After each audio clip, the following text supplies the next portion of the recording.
Chosen one, they mapped out your destruction with a precision that should have left you with nothing, but they failed to realize who you are.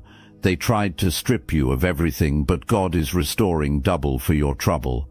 Your testimony is built on the ruins of their failed sabotage. Let us go back further than the betrayal, further than the loss, further even than the moment things started going wrong. This account does not actually begin with what was done to you. It begins with what God did first. Before your enemies made their move, God made his. He placed something on you, a crown, not decorative but functional, not symbolic but authoritative. It is a crown woven from divine assignment, from purpose that does not expire, and from favor that operates in dimensions your enemies cannot see or access. God established this before your first breath, before your first failure, before your first success. It was sealed in the realm where no human hand reaches, and no human strategy can interfere. Here is the first thing to understand about chosen ones. You do not earn the crown. You do not lose the crown. You carry it. That is the whole assignment.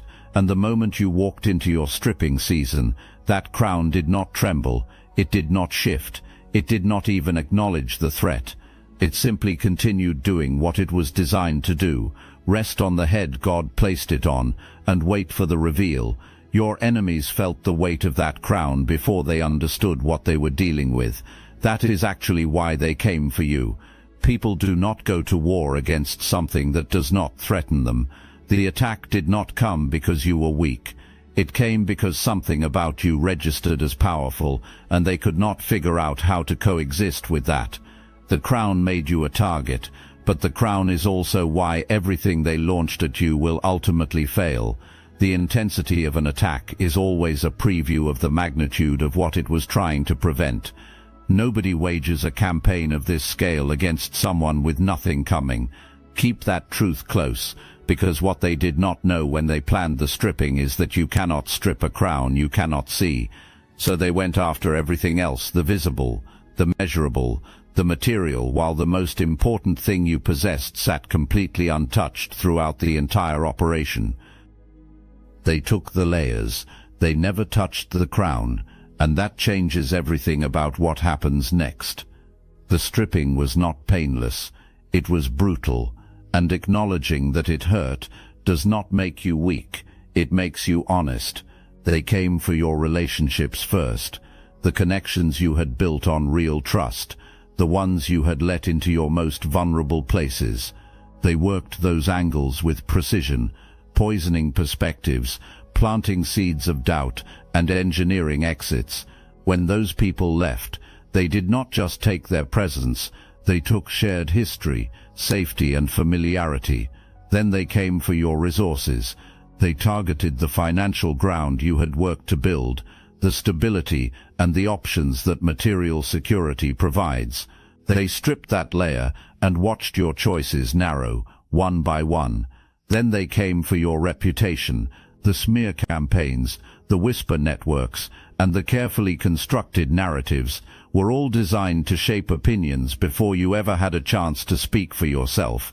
Your name was being traded in conversations you were not part of. And then, and this was the move they were most proud of, they came for your identity.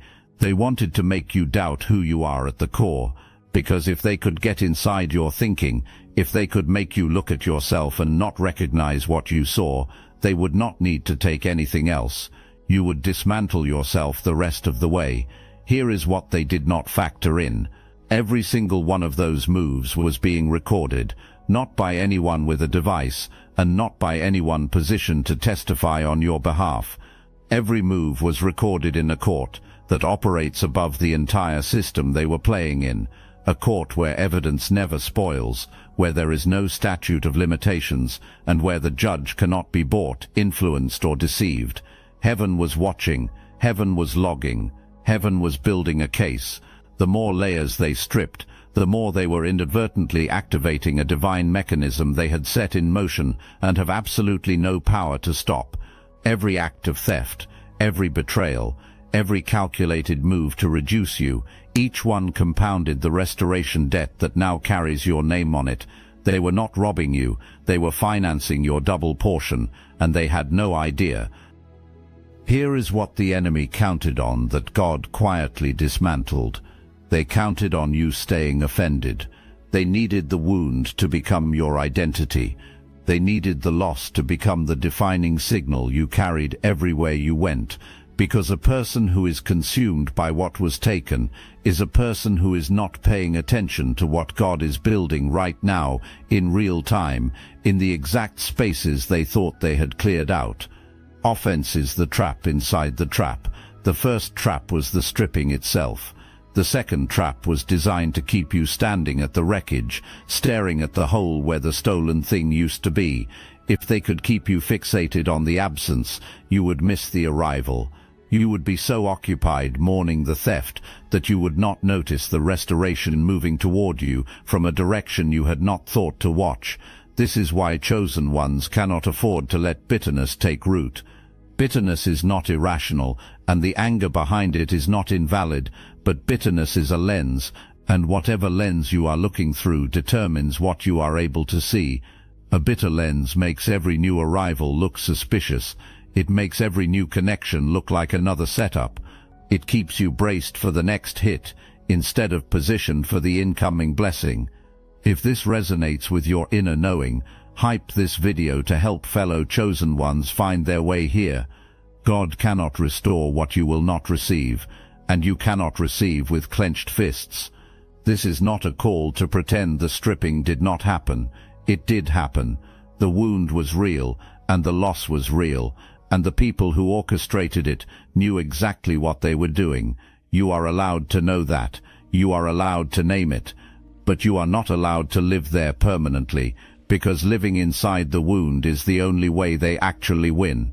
The stripping itself did not defeat you. Remaining anchored to the account of the stripping is the only thing that could turn around. Stop facing the rubble of what was demolished, and start facing the territory he is about to hand you. The energy you have been spending on processing what was taken is the exact energy needed for what is coming, and what is coming requires your full attention and your hands open wide.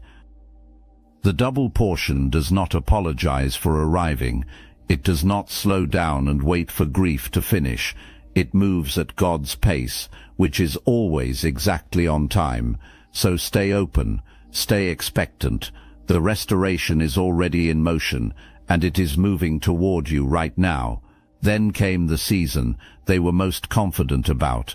It was the quiet one, the hollow one, the one where from the outside it looked like they had finally succeeded.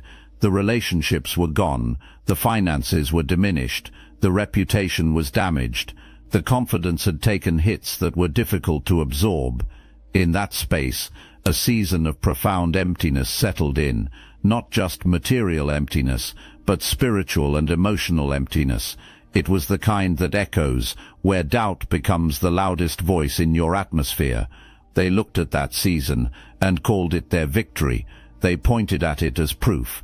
But here is what was actually happening beneath the surface while they were celebrating. Emptiness is not the absence of power. Emptiness is the prerequisite for it. Consider a vessel that is already full. Nothing new can be poured into it, because every space is occupied and every corner is already claimed. Before God can fill you with what is designated for your next chapter, he needs a container prepared to hold it. And sometimes the only way to create that capacity is to allow what was filling the space, even good things, even things of genuine value, to be removed first. The season of emptiness was not God's absence, it was God preparing the container. And while you were in that hollow, stripped-down place, something extraordinary was being forced to grow. When abundance, support and resources are present, roots stay shallow because depth is not required when everything is available on the surface. But the moment all of that disappears, the moment the soil becomes the only thing remaining, roots have no choice but to go deep. The attack went after everything visible. It did not account for the root system forming underground. Look, you already know the attacks weren't random. And if you're paying attention, you can feel it. Their walls are closing in. You've also noticed something else. A lot of chosen one channels on YouTube have gone quiet, videos removed, voices pushed off the platform. The mainstream media is cracking down on us, but we will not give up our voice, so let's talk about what we're doing about it. That's why I built Destiny Engine, and when you join, you're not just supporting your favorite channels, you're also fueling your own rise. It's a 360 win. It generates personalized sequences that help you rewire betrayal into transcendence, turn isolation into sacred power, and transform their downfall into your rise. We are using the Dark Elite's own weapons against them, taking their declassified consciousness technology that programmed competition and scarcity and repurposing it to serve cooperative intelligence. The beauty is, you don't even have to lift a finger. You put on the headphones, press play, and your subconscious is rewired while your enemies collapse under the weight of their own lies.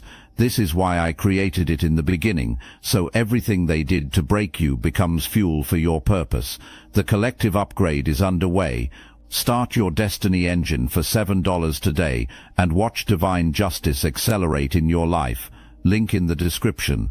The very depth of the stripping determined the depth of your roots. Every person who pushed you down the hardest, who took the most, who drove you furthest into the ground, each one was unknowingly serving as an architect of a foundation that will make your next chapter impossible to topple. Every layer they stripped was driving your roots deeper into ground that has no access point for your enemies.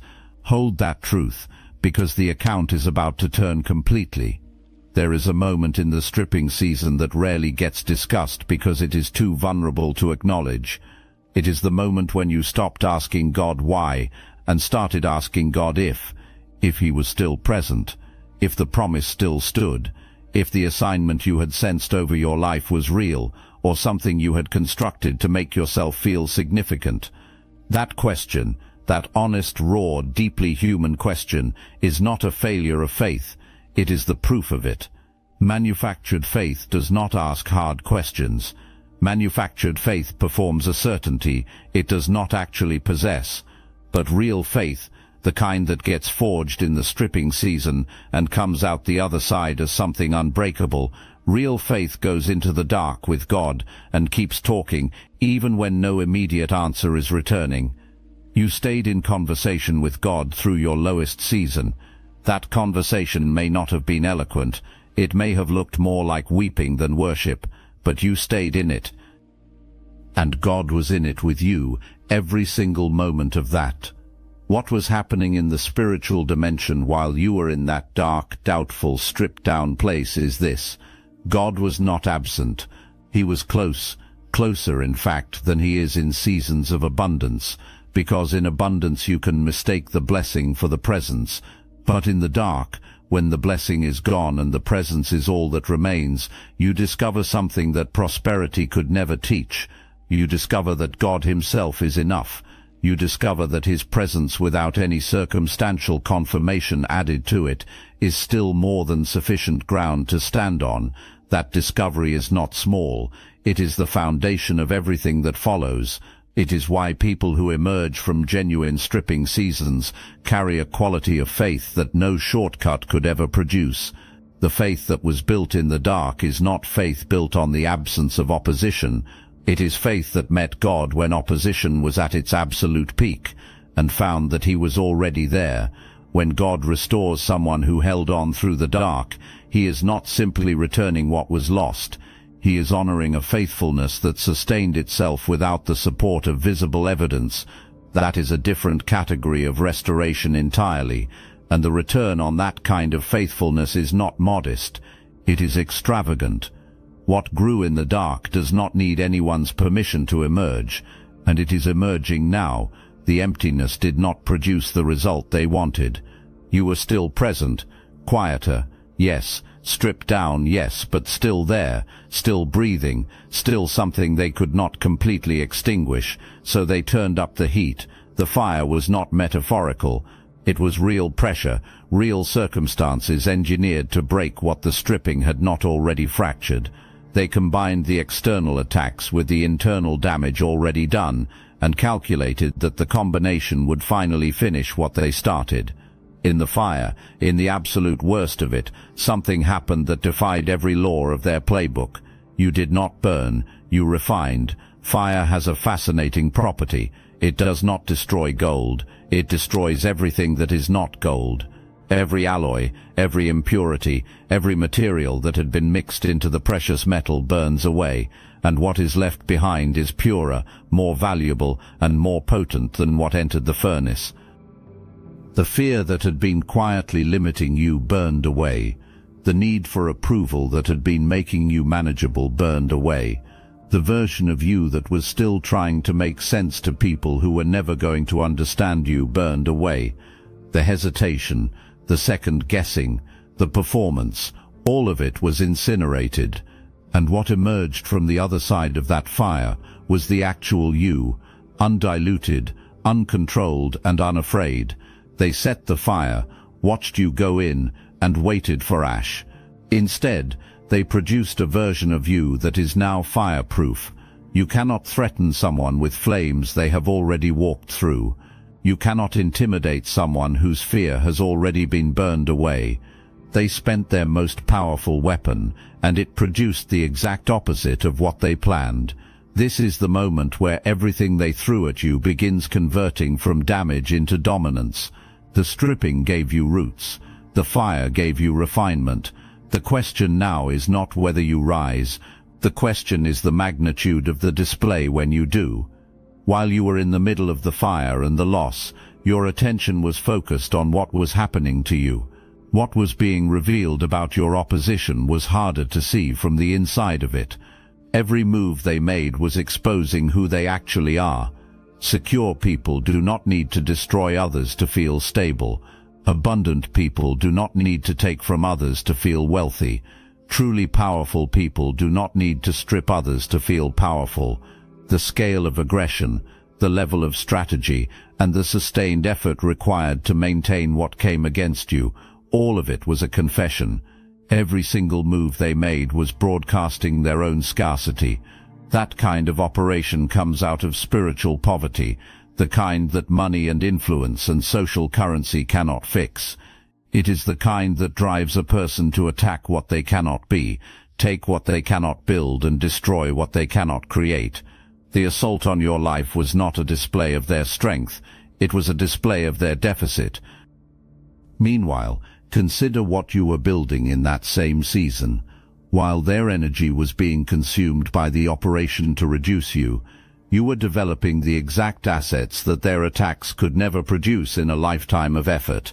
You were gaining wisdom that only forms in genuine suffering, faith that only grows when nothing visible is left to stand on, endurance that only develops in seasons designed to break you, self-knowledge that only surfaces when every external layer has been removed, and clarity of purpose that only crystallizes when every distraction has been stripped away. They funded the development of every quality that is now making them irrelevant to your future. God's economy works on a principle that completely inverts theirs. In their system, taking produces strength, but in God's system, surviving what was taken from you is what produced your strength. In their system, stripping someone of resources diminishes them, but in God's system, that stripping reveals the resources that cannot be stripped. In their system, burial was the end, but in God's system, burial is exactly how seeds work. They were playing checkers with a God who invented the game, and every move they made advanced his plan, not theirs. Something was occurring inside you during the stripping season that deserves its own examination. Something that happened quietly beneath the pain and the uncertainty. Something your opposition had zero visibility into and could not have anticipated even if they had tried. God was doing surgery.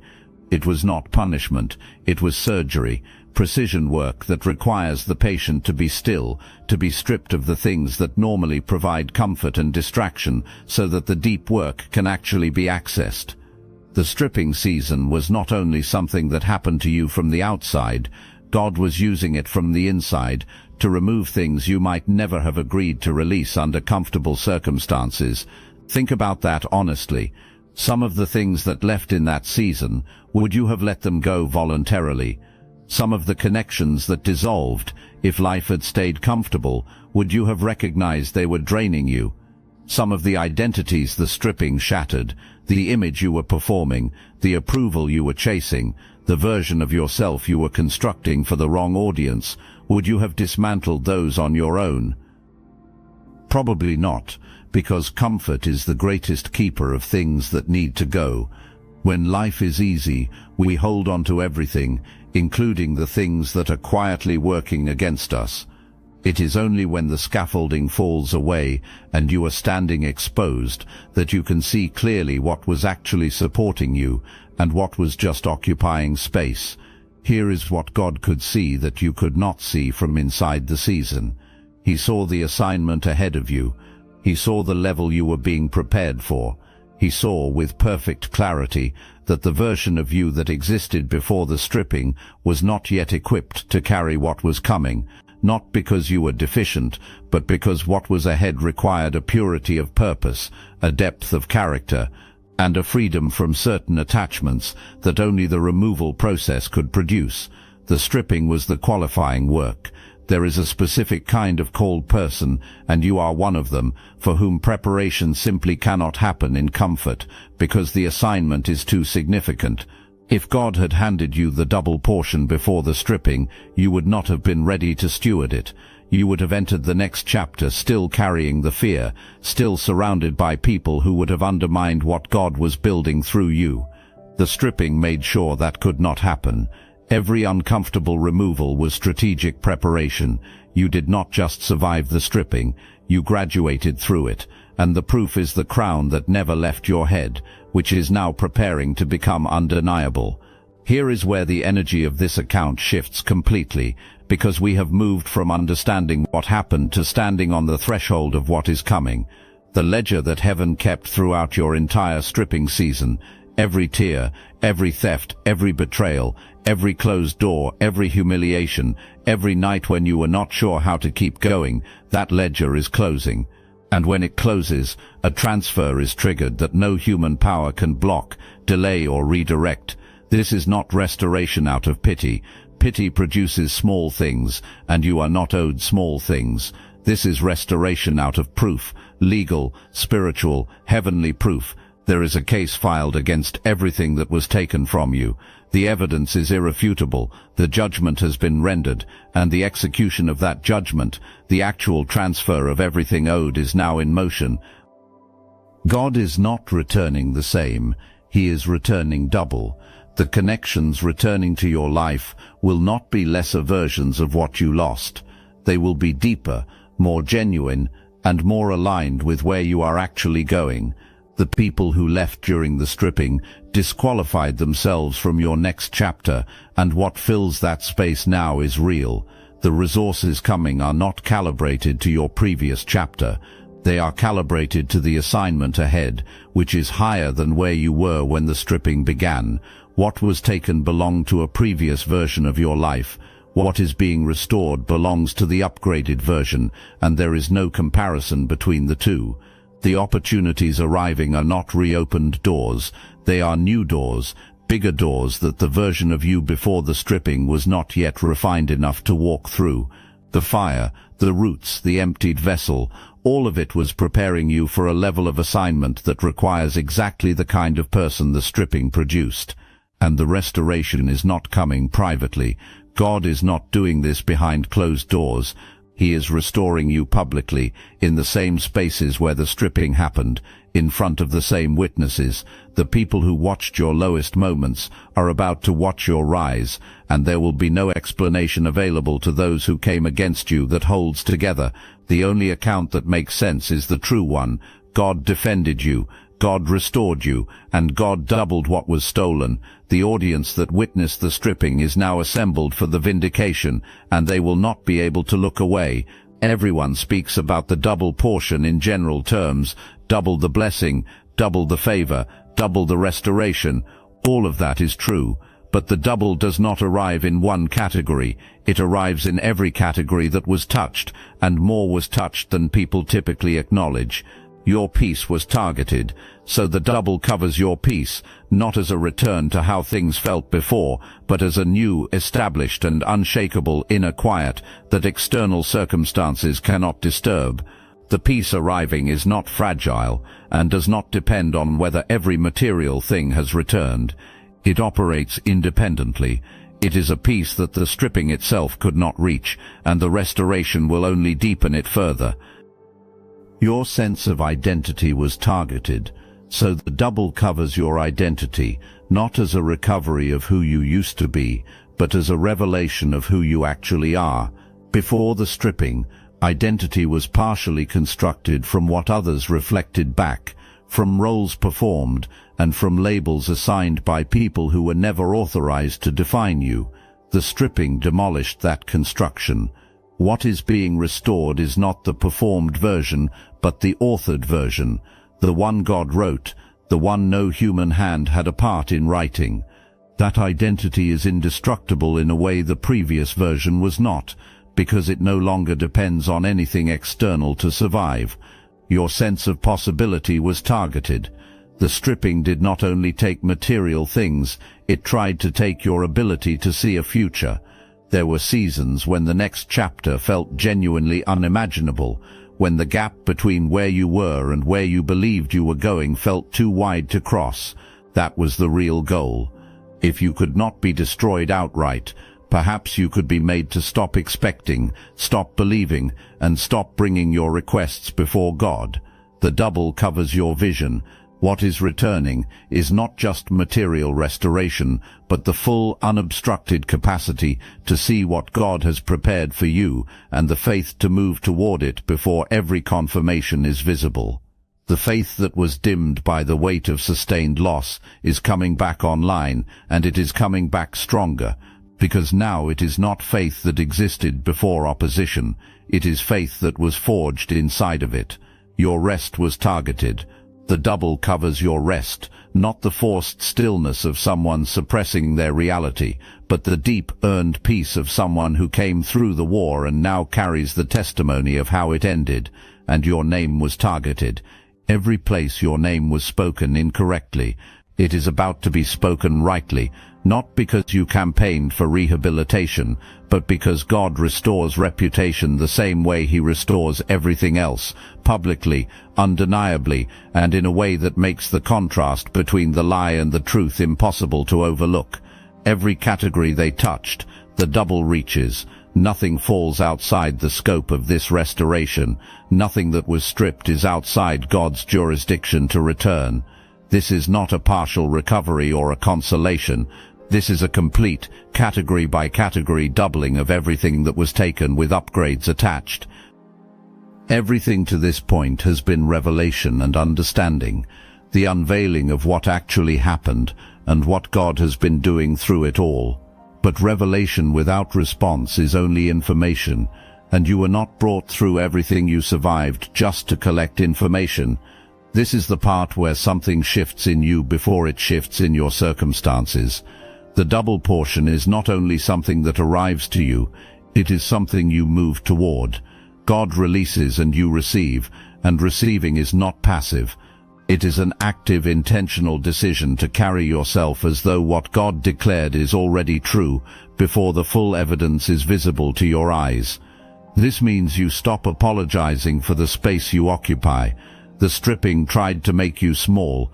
The attack on your identity was designed to produce a version of you that hedges, that shrinks, that stays quiet, to avoid becoming a target again.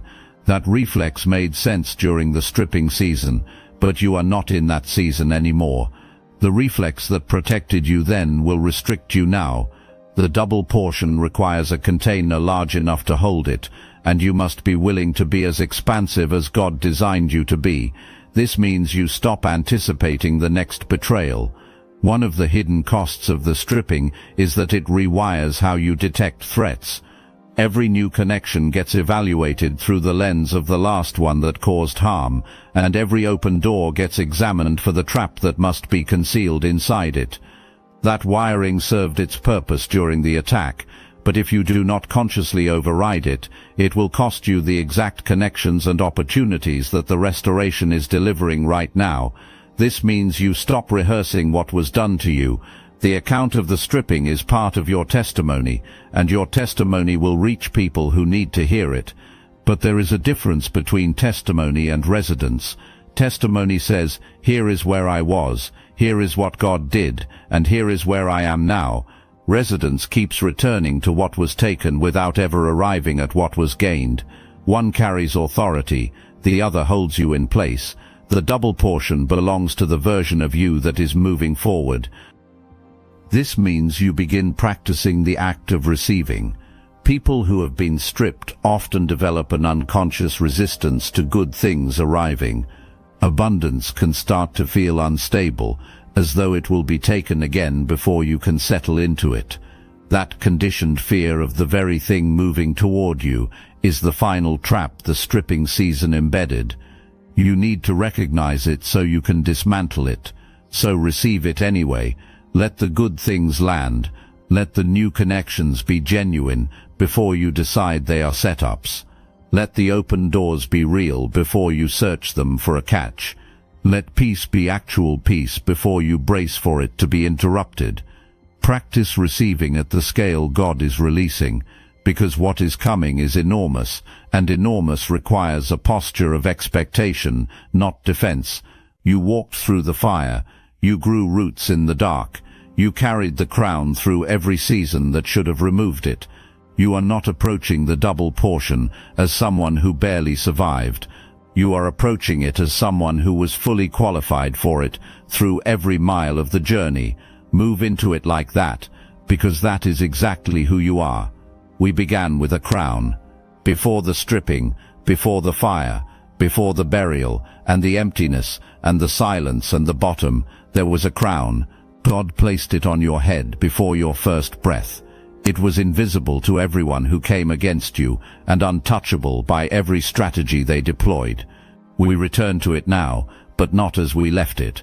When we first encountered the crown, it was the setup, the invisible authority that drove your opposition to launch a campaign they were never equipped to win, the thing they could not see, and therefore could not factor into their calculations. Now the crown looks entirely different. It is the one constant that held steady beneath every season. It is the one thing that never changed, never moved, never wavered through any of it. While you were in the fire, the crown was there. While you were empty, the crown was there. While your name was being buried, and your voice was being silenced, and your resources were being stripped, the crown remained. It was unmoved by the opposition, unimpressed by their schemes, and completely indifferent to the timeline they thought they were controlling. And now, as the restoration unfolds, and the double portion transfers, and the witnesses assemble for the reversal, the crown is still there, except now it is about to become visible. The invisible authority that sustained you through every season, designed to destroy you, is about to manifest into something that no one in your world can dismiss or explain away. They thought they were writing your ending. They were writing your origin.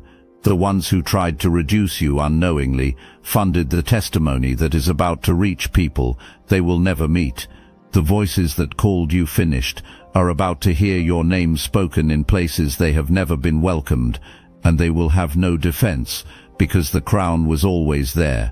God simply waited for the right moment to let everyone see it. So, chosen one, stand up straight, let your shoulders settle back, let the weight of every stripping season fall off you, because you were never meant to carry it this far. What you carry now is different. You carry the authority of someone who went through the fire and came out as gold. You carry the confidence of someone whose roots go so deep that no opposition, no season, and no attack can move them. They tried to strip you of everything. They had no idea they were setting the stage for the most extraordinary chapter of your life. And God is restoring double for your trouble. The world is about to see it.